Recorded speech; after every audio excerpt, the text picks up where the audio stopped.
Biarkan Beckett menghadapi serangan hebat dari Nikki Meloska. Di balik topeng, dalang misterius Huang Gu muncul. Sebagai kekuatan baru dari generasi muda Kage, bagaimana penampilannya? Ayo ikuti Meng Huang untuk melihat. Serangan dasar Huang Gu memiliki 6 tahap. 3 tahap pertama menggunakan pedang, tahap keempat mengubah pedang menjadi tombak dan menusuk, tahap kelima menusukkan tombak ke tanah dan menendang, berputar beberapa kali, kemudian menarik kembali dengan benang cakra.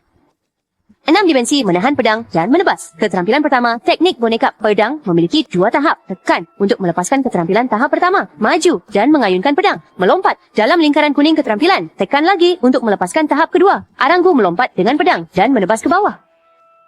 Keterampilan kedua, teknik boneka tombak, juga terdiri dari 2 tahap dengan menekan tombol. Pada tahap pertama, Huang Gu menggunakan tombak panjang untuk menusuk ke depan dan menangkap. Jika mengenai, dia akan mengayunkan tombak untuk memukul musuh terbang. Sebelum lingkaran berakhir, tekan tombol untuk melepaskan tahap kedua, di mana Huang Gu dengan cepat menyapu ke depan dengan tombak, lalu mengangkat musuh ke udara.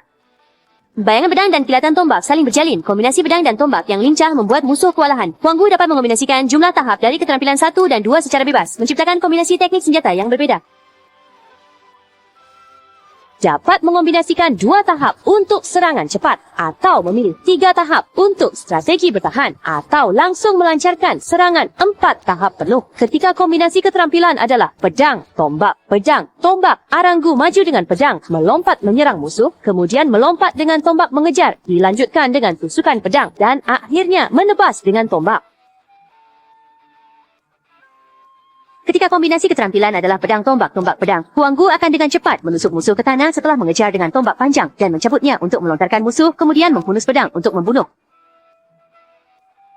Ketika kombinasi keterampilan adalah tombak pedang, Huang Gu menusuk dengan tombak, melompat di tempat, melemparkan pedang panjang, menggunakan garis cakra untuk mengendalikannya, berputar terus-menerus menyerang musuh, kemudian menarik kembali pedang panjang untuk digabungkan menjadi tombak dan melemparkannya ke bawah, menangkap musuh di tanah dan kemudian maju untuk mencabut pedang dan membunuh.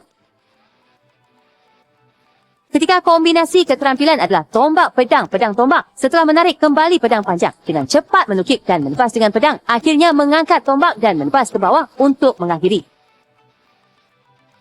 Jurus rahasia teknik boneka serangan berantai, arkaik maju menyerang dengan 2 tebasan berturut-turut untuk melumpuhkan musuh di udara dan mengendalikan boneka untuk terus menyerang. Akhirnya, bekerja sama dengan boneka, bersama-sama menusuk musuh dari atas ke bawah untuk mengakhiri. Jurus rahasia dapat dilihat pada keterampilan pertama.